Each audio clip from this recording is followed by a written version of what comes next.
దయజూచెదవో యనవంశోత్తమ రామా ఏదీరుగనను దయజూచెదవో యనవంశోత్తమ రామా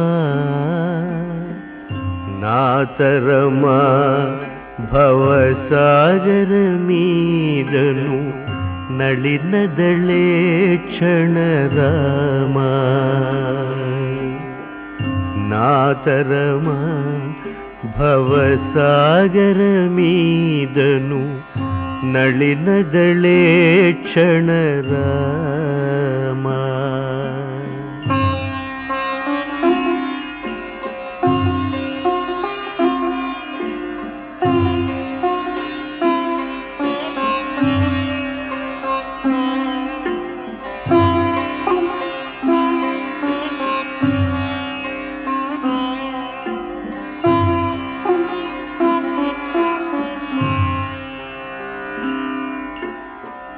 శ్రీ రఘునందన సీతారమణ శ్రితజన పోషక రామా శ్రీ రఘునందన సీతారమణ శ్రితజన పోషక రామా కారుణ్యాలయ భక్తవరద నిన్ను కన్నది కానుపురామా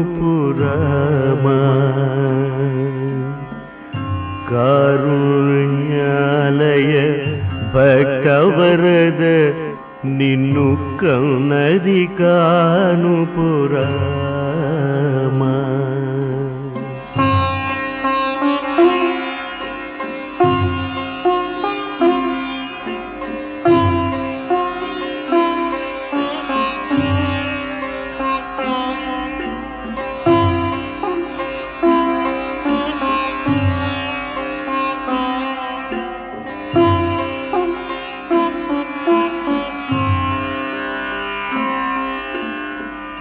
క్రూర కర్మములు నేరక చేసితి నేరములంతకు రామా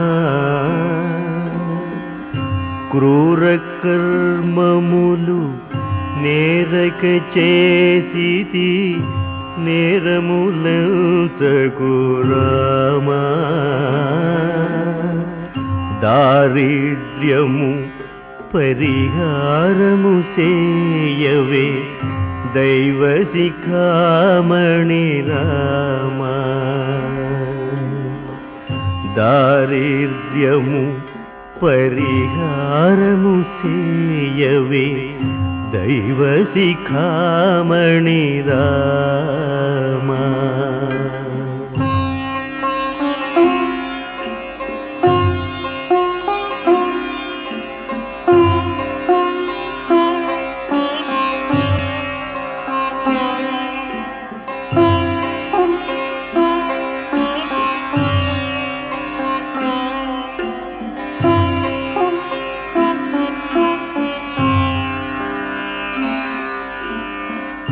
వాసవనుత రామదాస పోషక వందనమయోధ్య రామా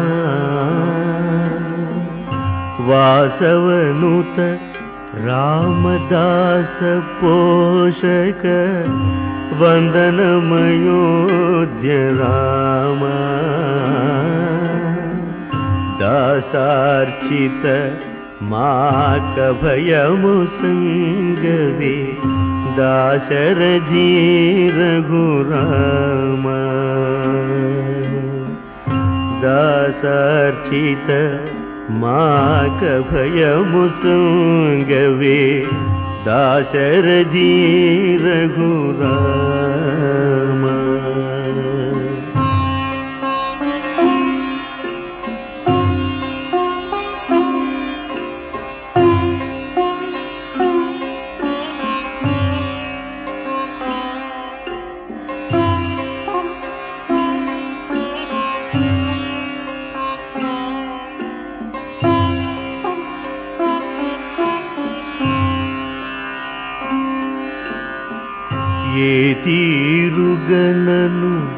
దయచూచెదవో ఇనవంశోత్తమ రామా నాతరమా భవసాగర మీదను నళినదళే క్షణ రామా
శేషవాహనమెక్కి శాంతినే కలిగించు చిన్న శేషుని ఎక్కి చింతలను పోకార్చు సింహవాహన శౌరి శౌర్యమునే పెంచు హంసవాహనమెక్కి ఆయనే కలిగించు ముత్యాల వానల్లు చూచి హరిపై పురియ ముత్యాల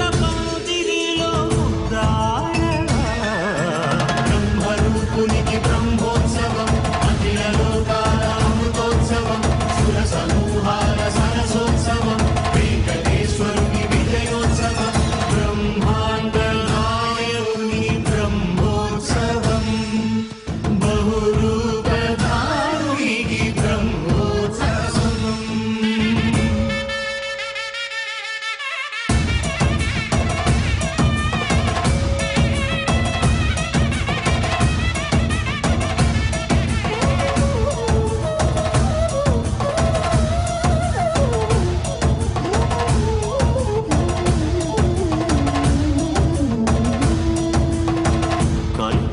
కల్పవృక్షవిహారే కలిదోషహారియై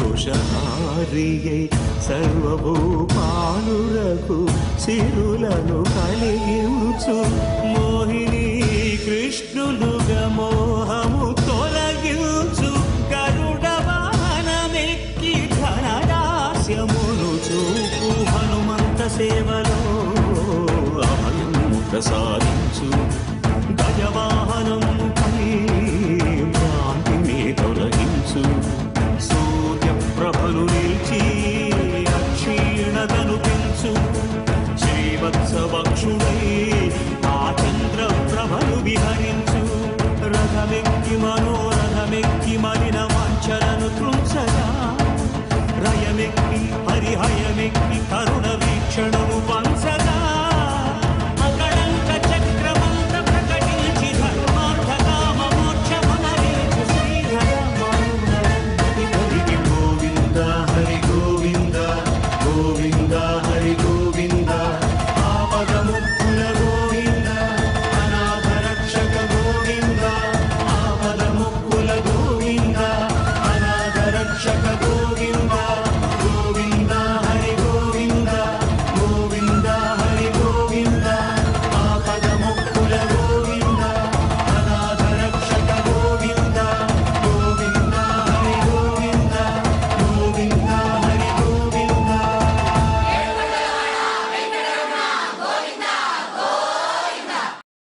ఒక్కసారి ఆలోచించండి, కోటి పుణ్యాలు చేయాలి అంటే ఎన్ని జన్మలు పడుతుంది?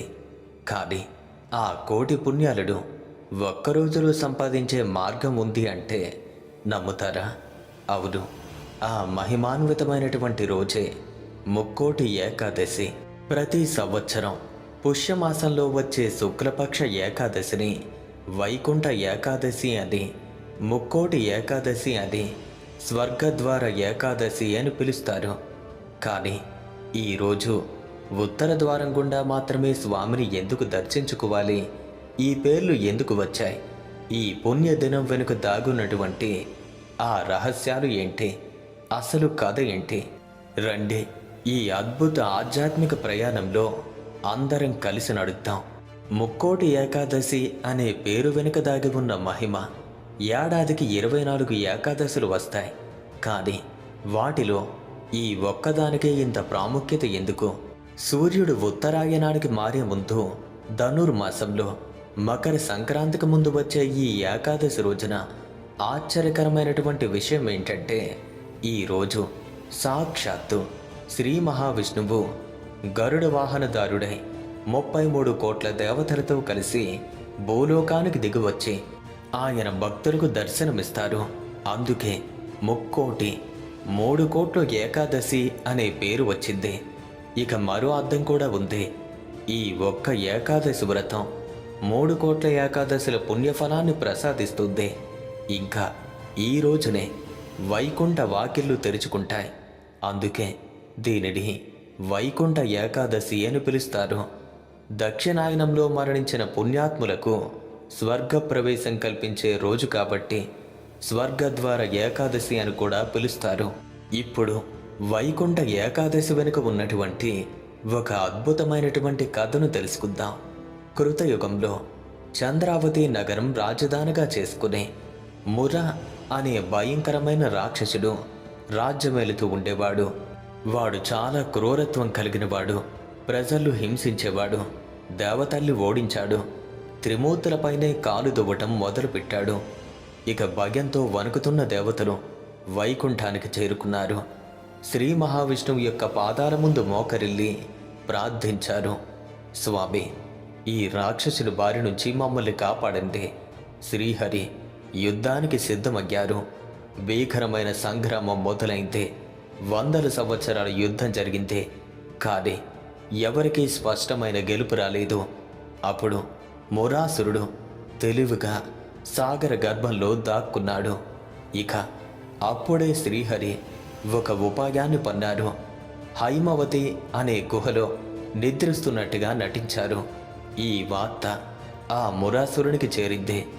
ఇదే అదనం అని అనుకుంటూ ఆ రాక్షసుడు స్వామిని సంహరించాలి అని దుర్బుద్ధితో గుహలోకి ప్రవేశించాడు.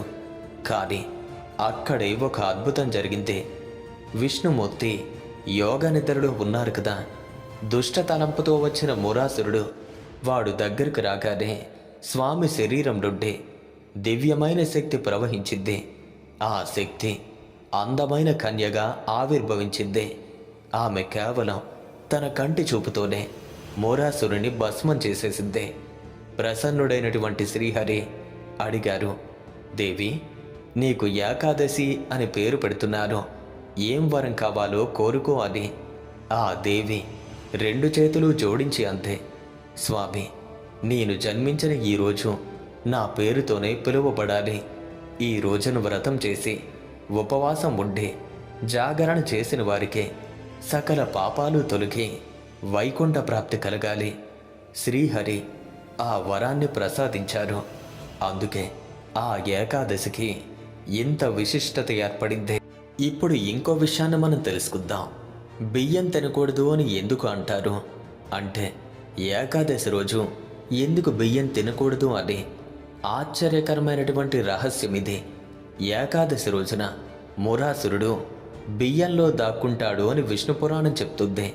అందుకే ఈరోజు బియ్యంతో చేసిన ఏ పదార్థాన్ని తినకూడదు. అయితే దీనిలో ఒక ఆధ్యాత్మిక అర్థం కూడా దాగి ఉంది. అదేంటి అంటే, మురా అంటే తామసిక రాజసిక గుణాలకు ప్రతీక. ఉపవాసం మరియు జాగరణ ద్వారా వీటిని జయిస్తే సత్వగుణం లభించి ముక్తి మార్గంలో సుగమం అవుతుంది. అందుకే ఇలా చెప్పారు. ఉత్తర ద్వారం మధుకైటబుల అద్భుత కథ. ఇప్పుడు ఆ కథను తెలుసుకుందాం. ఉత్తర ద్వారం గుండా దర్శనం ఎందుకు చేసుకోవాలో చెప్పే మహాద్భుతమైనటువంటి ఈ పురాణ కథను శ్రద్ధగా వినండి. ఒకానొకప్పుడు శ్రీ మహావిష్ణువు పాల సముద్రంలో శేషతల్పంపై యోగ నిద్రలో ఉన్నారు. ఆయన చెవిలోని మలినాల నుంచి 2 భారీ రాక్షసులు ఆవిర్భవించారు. వారు మధుడు, కైటబుడు, 2 సోదరులు. సముద్రమంతా కలిగి తిరిగేవారు. మనం ఎలా పుట్టాం, మనకు మూలం ఏది, ఇలాంటి ప్రశ్నలతో ఎప్పుడూ సతమతమయ్యేవారు. శ్రీ మహావిష్ణువు నుంచి జన్మించడం వల్ల వారికి కొన్ని అద్భుతమైనటువంటి విశేష శక్తులు లభించాయి. ఒకరోజు అనంత జలరాశిలో సంచరిస్తుండగా పద్మాసనంపై కూర్చున్నటువంటి బ్రహ్మదేవుడు వారికి కనిపించాడు. వారి మనసులో ఓ దుష్ట ఆలోచన మెదలింది. ఓ బ్రహ్మ, మాతో యుద్ధానికి రా, లేకపోతే ఈ పద్మాసనాన్ని విడిచి పారిపో. బలహీనులకు ఈ ఆసనం తగదు. బ్రహ్మదేవుడు భయంతో వణికిపోయాడు. వెంటనే శ్రీ మహావిష్ణువును ప్రార్థించారు. శ్రీహరి ప్రత్యక్షమయ్యారు. మధు, కైటబ, మీరు నా నుంచే ఆవిర్భవించారు. ఈ రాక్షసత్వాన్ని వదిలేయండి. ఏం వరం కావాలో కోరుకోండి. వెంటనే ఆ రాక్షసులు పకపకా నవ్వారు. ఏంటి, నువ్వు మాకు వరం ఇస్తావా? అది మాకు చాలా అవమానం. మేమే నీకు వరం ఇస్తాం. ఏం కావాలో కోరుకో అని అహంకారంతో పలికారు. ఇక వెంటనే శ్రీహరి చిరునవ్వుతో అన్నాడు, సరే అయితే నేను కోరుకుంటున్నాను, మీరు నా చేతిలో మరణించాలి. గర్వభంగమైనటువంటి రాక్షసులు యుద్ధానికి సవాలు విసిరారు. అస్త్రాలు లేకుండా కేవలం చేతులతోనూ పిడిగుద్దులతోనూ ఎన్నో సంవత్సరాలు ఘోరమైన యుద్ధం జరిగింది. అప్పుడే అద్భుతం జరిగింది. యుద్ధంలో ఆ రాక్షసులు విష్ణుమూర్తి యొక్క శరీరాన్ని స్పర్శించారు. ఆలోచించండి, విష్ణుమూర్తి యొక్క పాద పద్మాలను దర్శిస్తేనే యక్షులు, దేవతలు, మహాత్ములు తరిస్తారు. మరి అలాంటిది అతని శరీరాన్ని స్పర్శిస్తే ఎంత అనుభూతి కలుగుతుంది? ఒక్కసారిగా మధుకైటబులకు వారి మనసు మారిపోయింది. శరీరాన్ని తాకితేనే ఇంత ఆనందం. వైకుంఠంలో ఎల్లవేళలా ఉంటే వెంటనే వారిద్దరూ శ్రీహరి ముందు మోకరిల్లారు. స్వామి, మాకు అర్థమైందే. మా తప్పును మేము తెలుసుకున్నాం. మిమ్మల్ని శరణాగతి చేస్తున్నాం. మాకు ఒకే ఒక్క వరం కావాలి. మమ్మల్ని ఎప్పటికీ వైకుంఠంలోనే, ఎప్పటికీ మీతోనే ఉండేలా అనుగ్రహించండి. శ్రీహరి ఆలోచించారు. వారిని ప్రధాన ద్వారం నుంచి కాకుండా ప్రత్యేక ద్వారం ద్వారా తీసుకువెళ్ళాలి అనుకున్నారు. వైకుంఠంలో ఉన్నటువంటి ఉత్తర ద్వారాలు తెరిపించారు. ద్వారపాలకులారా, ఈ ద్వారం గుండా వచ్చే వారిని లోనికి అనుమతించండి.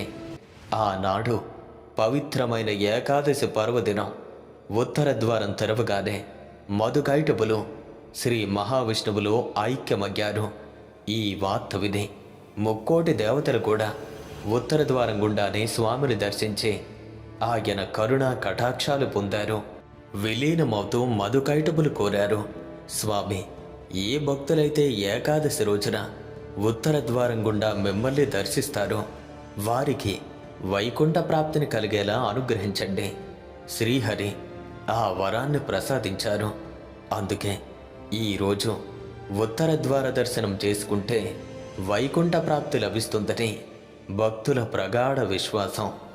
అయితే ఇప్పుడు ఇంకో కథను తెలుసుకుందాం. విభీషణుడి హృదయాన్ని కదిలించిన కథ. ఇది అద్భుతమైన కథ.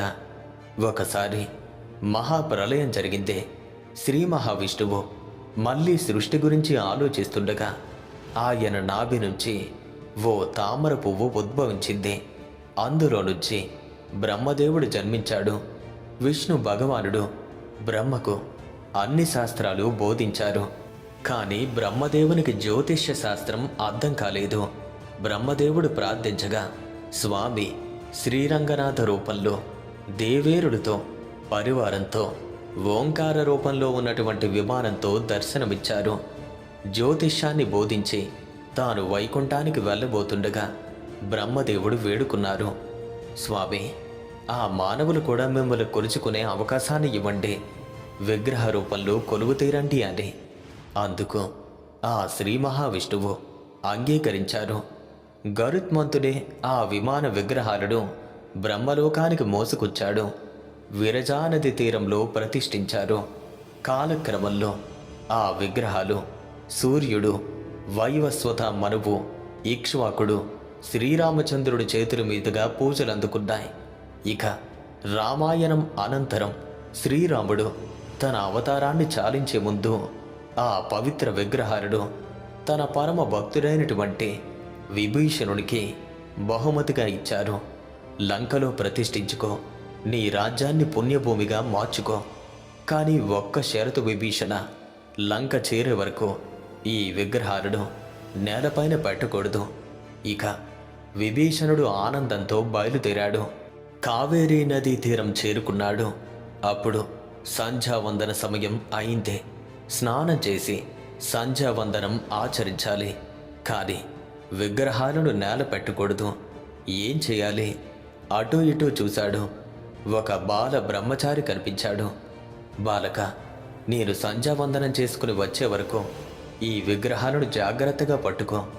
ఆ బాలుడు అన్నాడు, సరే, కానీ కొన్ని గడియలు మాత్రమే పట్టగలను, సమయం మించితే క్రింద పడేస్తాను. విభీషణుడు వెళ్ళిపోయాడు. సమయం మించిపోయిందే. ఆ బాలుడు విగ్రహాలను భూమిపైన పెట్టేశాడు. విభీషణుడు పరిగెత్తుకొచ్చాడు. ఆ బాలుడు భయంతో పరిగెత్తుకు వెళ్ళి దగ్గరలో ఉన్నటువంటి వినాయకుని యొక్క గుడిలో దాక్కున్నాడు. కోపంతో ఊగిపోతున్న విభీషణుడు లోపలికి వెళ్ళి ఆ బాలుడు తలపైన గట్టిగా ముట్టికాయ వేశాడు. ఆ క్షణంలో ఆ బాల బ్రహ్మచారి వినాయక విగ్రహంలో ఐక్యమైపోయాడు. అప్పుడు తెలిసింది, ఆ బాలుడు ఎవరూ కాదు, సాక్షాత్తు ఆ గణనాథుడని. విభీషణుడు క్షమాపణ కోరి రంగనాథ విగ్రహాలను కదిలించేందుకు ఎంతగానో ప్రయత్నించాడు. కానీ అవి భూమికి అతుక్కుపోగాయి. విభీషణుడు కన్నీళ్లతో వేడుకున్నాడు, స్వామి, లంకకు రండి. ఇక వెంటనే శ్రీరంగనాథుడు ప్రసన్నుడై పలికాడు, విభీషణ, ఈ ప్రదేశం నా నివాసంగా ముందే నిర్ణయించబడింది. దుఃఖించకు. ప్రతి వైకుంఠ ఏకాదశి నాడు ఇక్కడకు వచ్చి ఉత్తర ద్వారం గుండా నన్ను దర్శించుకో. విభీషణుడు ప్రణబిల్లి వెంటనే లంకకు వెళ్ళిపోయాడు. ఇక ఆ ప్రదేశమే శ్రీరంగంగా ప్రసిద్ధి చెందింది. ఆ బాలుడు దాక్కున్న కోవెల తిరుచిలోని తచ్చిపిల్లయార్ కోవెలుగా ప్రసిద్ధి చెందింది. ఇప్పటికీ ఆ వినాయకుని విగ్రహం పైన సొట్ట చూడవచ్చు. ఇప్పుడు ఇంకో కథను మనం తెలుసుకుందాం. నమ్మాల్వార్ కరుణ వైకుంఠ ప్రాప్తి. ఇది ఒక అద్భుతమైన కథ. వైకుంఠం 2 భాగాలుగా కలిగి ఉంటుంది.